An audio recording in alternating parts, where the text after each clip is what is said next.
ಘನ ಕರ್ನಾಟಕ ಸರ್ಕಾರದ ಮಾನ್ಯ ಆಹಾರ, ನಾಗರಿಕ ಸರಬರಾಜು ಮತ್ತು ಗ್ರಾಹಕರ ವ್ಯವಹಾರಗಳ ಸಚಿವರಾದಂಥ ಶ್ರೀ KH ಮುನಿಯಪ್ಪನವರು ವೇದಿಕೆಗೆ ಆಗಮಿಸಿದ್ದಾರೆ. ಅವರಿಗೆ ಕೂಡ ಪ್ರೀತಿಪೂರ್ವಕ ಸ್ವಾಗತವನ್ನು ಬಯಸ್ತಾ ಇದ್ದೇವೆ. ಬಂಧುಗಳೇ, ಇನ್ನೀಗ ನಿಮ್ಮೆಲ್ಲರ ನೆಚ್ಚಿನ ಸನ್ಮಾನ್ಯ ಮುಖ್ಯಮಂತ್ರಿಗಳು, ನಾಡ ದೊರೆ, ಅಭಿವೃದ್ಧಿಯ ಹರಿಕಾರರು, ಸನ್ಮಾನ್ಯ ಮುಖ್ಯಮಂತ್ರಿಗಳು, ಹೆಮ್ಮೆಯ ಜನನಾಯಕರು, ಸನ್ಮಾನ್ಯ ಶ್ರೀ ಸಿದ್ದರಾಮಯ್ಯನವರು ಆಗಮಿಸಿದ್ದಾರೆ. ಎಲ್ಲರೂ ತಾವು ಕುಳಿತ ಸ್ಥಳದಲ್ಲಿಯೇ ನಿಂತು ಜೋರಾದ ಚಪ್ಪಾಳೆಗಳ ಮೂಲಕ ತಮ್ಮ ಪ್ರೀತಿಯ ಸ್ವಾಗತವನ್ನ ನಾಡ ದೊರೆಗೆ ನೀಡಬೇಕು ಅಂತ ಹೇಳಿ ಕೇಳ್ಕೊಳ್ತಾ ಇದ್ದೇವೆ.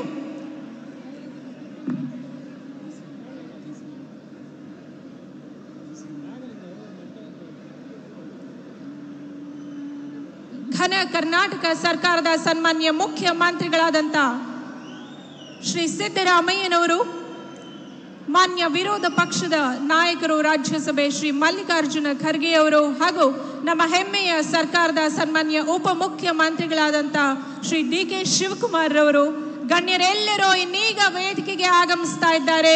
ನಿಮ್ಮೆಲ್ಲರ ಸಮಕ್ಷಮದಲ್ಲಿ ಈ ನಮ್ಮ ಪ್ರೀತಿ ಪೂರ್ವಕ ಸ್ವಾಗತವನ್ನ ನೀಡೋಣ. ಜೋರ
ಪಾರದರ್ಶಕ ಆಡಳಿತದ ಜೊತೆಗೆ ಪ್ರಜಾ ಸ್ನೇಹಿ, ಪರಿಸರ ಸ್ನೇಹಿ ಸರ್ಕಾರ ನಮ್ಮದಾಗಬೇಕು ಅನ್ನೋ ಸದಾಶಯದೊಂದಿಗೆ ರಾಜ್ಯದ ಕಟ್ಟ ಕಡೆಯ ಕಡು ಬಡವನು ಕೂಡ ಎಲ್ಲ ಬಗೆಯ ಮೂಲಭೂತ ಸೌಕರ್ಯಗಳನ್ನು ಪಡೆದು ನೆಮ್ಮದಿಯಾಗಿ ಬದುಕನ್ನು ನಡೆಸಬಹುದು ಅನ್ನೋದನ್ನ ತೋರಿಸಿಕೊಟ್ಟಂತಹ ಸರ್ಕಾರ ನಮ್ಮ ಸರ್ಕಾರ. ಆ ಸರ್ಕಾರದ ನೇತೃತ್ವವನ್ನು ವಹಿಸಿರ್ತಕ್ಕಂಥ ನಮ್ಮ ಹೆಮ್ಮೆಯ ಮುಖ್ಯಮಂತ್ರಿಗಳು ಸನ್ಮಾನ್ಯ ಶ್ರೀ ಸಿದ್ದರಾಮಯ್ಯನವರು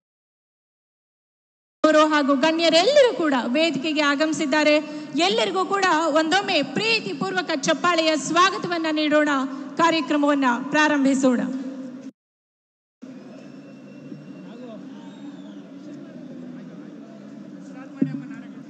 ಜನನಿ ಜನ್ಮಭೂಮಿಶ್ಚ ಸ್ವರ್ಗಾದಪಿ ಗರೀಯಸಿ ಅಂತಾರೆ.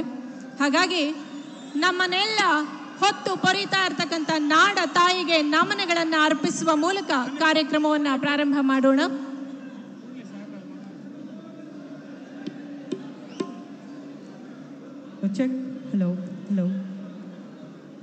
ರಾಜ್ಯದ ಸರ್ವಾಂಗೀಣ ಅಭಿವೃದ್ಧಿಯೇ ನಮ್ಮ ಗುರಿ ಅನ್ನೋ ಘೋಷಣೆಯನ್ನ ಕೇವಲ ಮಾತಿಗೆ ಮೀಸಲಾಗಿರಿಸದೆ ನುಡಿದಂತೆ ನಡೆದು ನಾಡಿನ ಜನತೆಯ ಸರ್ವತೋಮುಖ ಅಭಿವೃದ್ಧಿಗಾಗಿ ಅವಿರತ ಶ್ರಮಿಸ್ತಾ ಇರ್ತಕ್ಕಂಥ ನಮ್ಮ ಘನ ಸರ್ಕಾರದ ಹೆಮ್ಮೆಯ ಮುಖ್ಯಮಂತ್ರಿಗಳು, ಮಾನ್ಯ ಸಚಿವ ಮಹೋದಯರು, ಗಣ್ಯರು ಸರ್ವರು ಕೂಡ ವೇದಿಕೆಯನ್ನ ಅಲಂಕರಿಸಿದ್ದಾರೆ. ಇದೊಂದು ಸುಕ್ಷಣ, ನಾವೆಲ್ಲರೂ ಕಣ್ತುಂಬಿಕೊಳ್ಳಬೇಕಾದಂತಹ ಅಭೂತಪೂರ್ವ ಹಾಗೂ ಅವಿಸ್ಮರಣೀಯ ಘಳಿಗೆ ಅಂದರೆ ತಪ್ಪಾಗ್ಲಿಕ್ಕಿಲ್ಲ.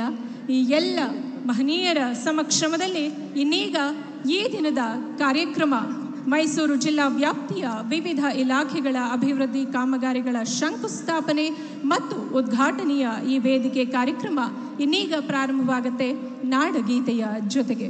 ದಯಮಾಡಿ ತಾವೆಲ್ಲರೂ ಎದ್ದು ನಿಂತು ನಾಡ ತಾಯಿಗೆ, ನಾಡಗೀತೆಗೆ ಗೌರವವನ್ನು ಸಲ್ಲಿಸಬೇಕು ಅಂತ ಹೇಳಿ ಕೇಳ್ಕೊಳ್ತಾ ಇದ್ದೀವಿ.